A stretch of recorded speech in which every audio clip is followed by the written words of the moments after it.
बिस्मिल्लाहिर्रहमानिर्रहीम। अस्सलामु अलैकुम वरहमतुल्लाहि वबरकातुहू। खलीफा हारून रशीद अपने दरबार में बैठा मलका ज़ुबैदा से शतरंज खेलने में मसरूफ़ था। बहलोल पास बैठे ये सब कुछ अपनी आंखों से देख रहे थे कि इसी वक्त चौकीदार ने सदा दी, आलिजा, एक मछली फ़रोश पेश होने की इजाज़त चाहता है। इजाज़त है। खलीफा ने फ़ौरन इजाज़त दे दी। मछली फ़रोश अंदर दाखिल हुआ, कहने लगा, आलिजा, मैं आपके लिए बहुत उम्दा मछली लेकर हाजिर खिदमत हुआ हूँ। हारून ज़ुबैदा की तरफ देखा और आहिस्ता से कहने लगा, ये बेचारा इनाम की तलाश में हमारे लिए मछली पकड़ कर लाया है। इसको 4000 दिरहम दे दीजिए। तो कैसा रहेगा? ज़ुबैदा बोले, नहीं मेरे सरताज, हरगिज़ नहीं। ये मामूली सा मछली फ़रोश इस काबिल नहीं कि इतनी बड़ी रकम इसको इनाम में दे दी जाए। इस तरह तो बहुत से लोग लाइन लगा कर खड़े हो जाएंगे, फिर तो आप अपना सारा ख़जाना खाली कर बैठेंगे। ज़ुबैदा ने कुछ देर सोचा और एक तजवीज़ पेश की। आप इसे पूछे कि ये मछली नर है या मादा।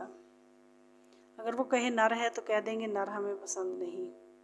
अगर कहे ये मादा है तो हम लेंगे नहीं। इस तरह वो मछली वापस ले जाएगा और हमें रकम भी नहीं देनी पड़ेगी। हारून की ज़ुबैदा को ये बात कुछ भली महसूस हुई, मगर बहलोल रहमतुल्लाह अलैह भी ये बातें सुन रहे थे। उन्होंने बादशाह से आस्तिकी से कहा, मछली फ़रोश बड़ी मोहब्बत से आपके लिए उम्दा मछली पकड़ कर लाया है। ये मुनासिब नहीं कि मलका की बातों में आकर इसको नामुराद लिटा दिया जाए। मगर बादशाह ने बहलोल की एक न सुनी और मछली फ़रोश से कहा, अच्छा बताओ, तो ये मछली नर है या मादा? आलिजा, मछली न नर है न मादा, बल्कि ये तो मुखन्नस है। हारून ने जवाब सुना तो बेसाख्ता हंस दिया। अहल दरबार भी हंसने लगे। हमें तुम्हारी हाज़रत दमागी ने मुतासर किया। तुम्हें शाही ख़जाने से 4000 दिरहम अनाम में दिए जाते हैं। मछली फ़रोश दिरहम लेकर वापस पलटा ही था कि एक दिरहम ज़मीन पर गिर गया। पकड़ने के लिए नीचे झुका ही था कि ज़ुबैदा फिर हारून के कान में सरगोशी से बोली, देखा आलिजा, कितना लालची है ये मछली फ़रोश। एक दिरहम अगर ज़मीन पर गिर गया तो वो भी नहीं छोड़ा, जबकि बाकी सब तो आपके इसके अपने पास ही थे ना। क्या ख़बर कोई और ज़रूरतमंद वो दिरहम उठाकर अपनी ज़रूरत पूरी कर लेता। हारून को ये बात बहुत खटकी और फ़ौरन मछली फ़रोश को पकड़कर पेश करने का हुक्म दिया।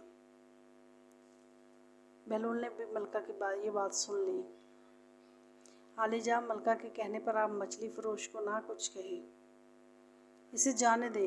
मगर हारून ने कोई बात नहीं सुनी और मछली फ़रोश से कहने लगा, ऐसे याद हमें तेरी ये हरकत बहुत नागवार गुजरी कि तेरे पास 4000 दिरहम मौजूद थे, फिर भी तुमने जो एक दिरहम नीचे गिरा वो भी छोड़ना गवारा नहीं किया कि शायद तुम ना उठाते तो कोई और ज़रूरतमंद उठा लेता।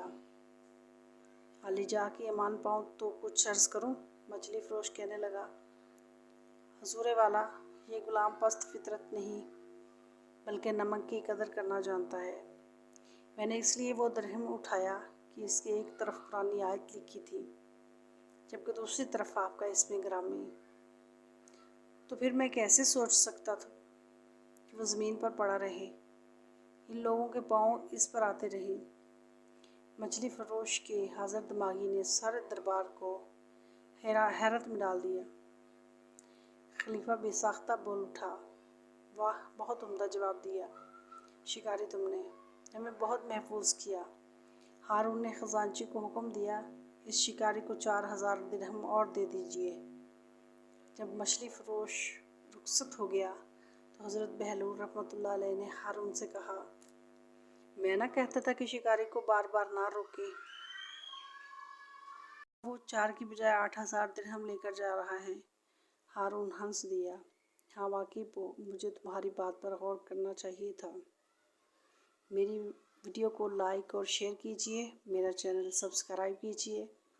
वस्सलाम।